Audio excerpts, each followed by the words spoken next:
নমস্কার বন্ধুরা।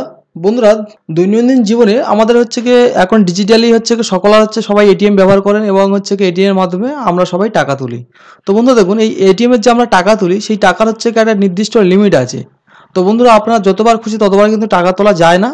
টাকা তোলা যায়, কিন্তু টাকা তোলার পর বন্ধুরা তাতে আপনার একটা চার্জ কাটে। তো বন্ধুরা, আপনারা আপনাদের যে এটিএম কার্ড ইউজ করেন, তো তার আগে আপনাদের জানা উচিত আছে যে আপনাদের ১ মাসের ভিতরে আপনারা কতবার ফ্রিতে টাকা তুলতে পারবেন এবং সেই ফ্রিতে টাকা তোলার পর টাকা তোলা হয়ে গেলে তারপরে আপনাদের টাকা তুললে কত টাকা চার্জ কাটে, এগুলো বন্ধুরা আপনাদের জানা দরকার আছে। তো বন্ধুরা, আজকের এই ভিডিওর মাধ্যমে আমরা সমস্তটা জানবো। তো বন্ধুরা, আপনারা ভিডিও সম্পূর্ণ দেখবেন এবং যারা আমার চ্যানেল নতুন দর্শক তারা অবশ্যই করে চ্যানেলটিকে সাবস্ক্রাইব করে দেবেন। বর্তমান যুগে দেশে ক্রমশ জনপ্রিয় হচ্ছে আর্থিক লেনদেনের ডিজিটালাইজ পরিষেবা।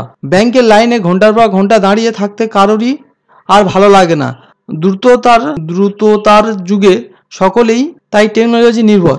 ই ব্যাংকিংয়ের মতো উপভোক্তাদের পছন্দের পরিষেবা এটিএম। ভারতের অর্থনৈতিক দিক যেমন ধীরে ধীরে উন্নত হচ্ছে, ঠিক তেমনই মানুষের ডিজিটালের মাধ্যমে ক্রমশ আরও সহজ হয়েছে।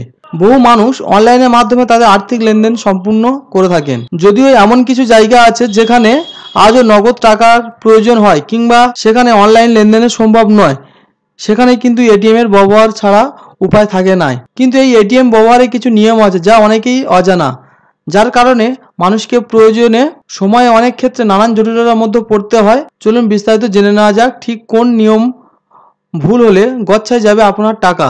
এটিএম থেকে একদিনে একাধিকবার টাকা তোলা গেলেও তার একটি নির্দিষ্ট সীমা আছে, যা কিন্তু না জানলে ভুল হয়ে যাবে বড়। এই বিষয়ে অবশ্য ব্যাংক ভেদে বিভিন্ন ব্যাংকে বিভিন্ন রকম হয়ে থাকে, যা নির্ভর করে বিভিন্ন ব্যাংকের নিজস্ব পলিসির উপরে। একদিনে ঠিক কতবার টাকা তোলা যাবে সেটারও নির্দিষ্ট করা থাকে ব্যাংকের তরফে। কোনো ব্যাংকে যেমন দিনে সর্বাধিক 10,000 টাকা তোলা যায়, আবার কোনো ব্যাংকে সর্বাধিক 25,000 টাকা তোলা যায়, আবারও কোনো ব্যাংকে আপনি 50,000 টাকাও তুলতে পারেন। রিজার্ভ ব্যাংক অফ ইন্ডিয়ার নির্দেশিকা অনুসারে আপনি যে কোনো ব্যাংকের এটিএমে প্রতি মাসে সর্বাধিক 5 বার ফ্রি ও বিনা চার্জে টাকা তুলতে পারবেন। কিন্তু তার থেকে বেশিবার টাকা তুললে প্রতিবারে টাকা তোলার সর্বোচ্চ 25 টাকা করে চার্জ কাটা হবে, তবে বিভিন্ন ব্যাংকের ক্ষেত্রে কম বেশি থাকতে পারে। তো বন্ধুরা দেখুন, এই সমস্ত যা কিছু বললাম সব কিন্তু বন্ধুরা আমি কিন্তু সেভিংস অ্যাকাউন্টের জন্য বললাম, কিন্তু কারেন্ট অ্যাকাউন্টের জন্য এর জন্য বিভিন্ন সিস্টেম আছে, বেশি টাকাও তোলা যেতে পারে এবং সিস্টেম আলাদাও হতে পারে। তো বন্ধুরা, আজকে ভিডিও এই পর্যন্ত। ভিডিও কেমন হয় সেটি কমেন্ট করে জানাবেন এবং বন্ধুরা আমি আবারও বলছি, আমার চ্যানেলে যারা নতুন দর্শক তারা চ্যানেলটিকে সাবস্ক্রাইব করে দেবেন।